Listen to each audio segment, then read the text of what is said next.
Greetings. This is Short Stories, a production of the Language Center at the National Taichung University of Science and Technology. Today's short story is called The North Wind and the Sun.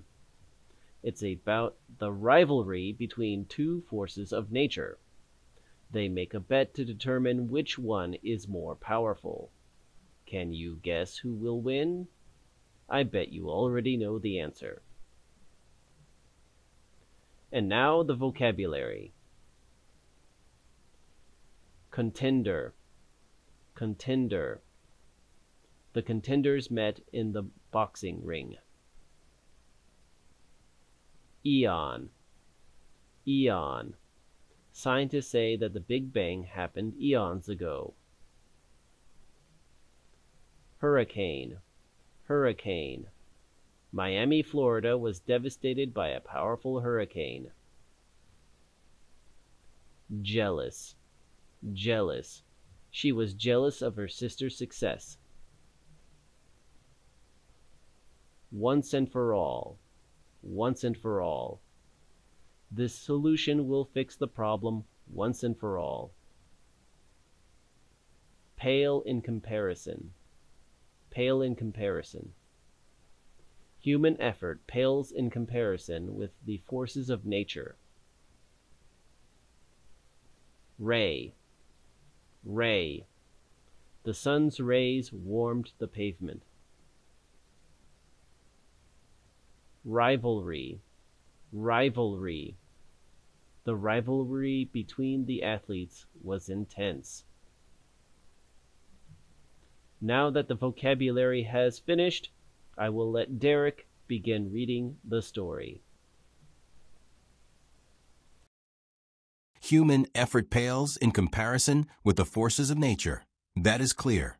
What is not clear is which force of nature is the most powerful. The top two contenders for this title were the sun and the north wind. The rivalry between these two had been going on for eons. The sun would shine brightly upon the earth and say, "Look how much light I can give to the whole world." The north wind would get jealous and say, "Well, look at the enormous waves I can produce." And he would blow fiercely on the sea, causing mountainous waves to crash upon the shore and swallow up ships. Eventually, this rivalry got so heated that the north wind said, "Let's settle this once and for all." The sun smiled and answered, "How would you like to do that?" The north wind suggested making a bet, some challenge that would prove which force was greater. "I'll even let you pick," suggested the north wind. The sun thought for a moment and then replied, "Okay, you see that man down there?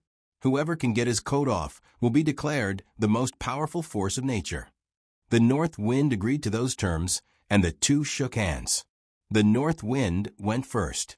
He took a deep breath, puffed out his cheeks, and blew a powerful blast of cold air right at the man. The man's coat flapped in the wind, but he just clutched his collar and kept walking. The north wind mumbled nervously and said, "That was just a warm-up. Here comes a real holler." He puffed up his cheeks even more and blew. But the man simply tightened his grip on his coat and pulled it close to his body. The north wind gasped and said, "I had a fly in my throat that time. I have one more chance." He then puffed himself up so much that the sun thought he would explode. The north wind let out the strongest hurricane he had ever produced. The man wrapped his arms and legs around a tree and hung on for dear life. But no matter how hard the north wind blew, the man's coat stayed on. "Now it's my turn," said the sun. He parted the clouds and let his warm rays fall gently on the man, who let go of a tree and continued walking. As he walked, the rays got warmer, and the man opened his coat. He walked a little farther, and the rays got a little warmer. Soon, the man began to sweat. "What a lovely warm day," said the man to himself. He then decided to take off his coat and continue his journey under the pleasant beams of the sun. The north wind watched this in disbelief. "How? Why?" he stammered. The sun smiled and answered, "Persuasion is better than force." And now for the questions. Number 1. Why did the north wind propose a bet? A. He wanted to win some money. B. He was bored. C. He wanted to prove that he was the best. D. He wanted to trick the sun. The answer is C. He wanted to prove that he was the best. Question 2. What was the bet? A. To see who could run the fastest. B. To see who could bench press the most weight. C. To see who could win a game of poker.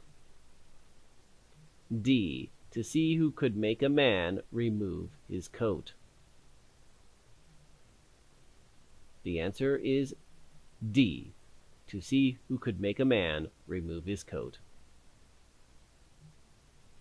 Question 3. Who won the bet? A. The sun. B. The north wind. C. The man. D. No one. The answer is the sun. Question 4. What is probably the moral of this story? A. Haste makes waste. B. It is easier to catch flies with honey than with vinegar. C. Hindsight is 20/20. D. Early to bed, early to rise makes a man healthy, wealthy, and wise. The answer is B. It is easier to catch flies with honey than with vinegar. Or, to put it simply, it is better to persuade people than to force them.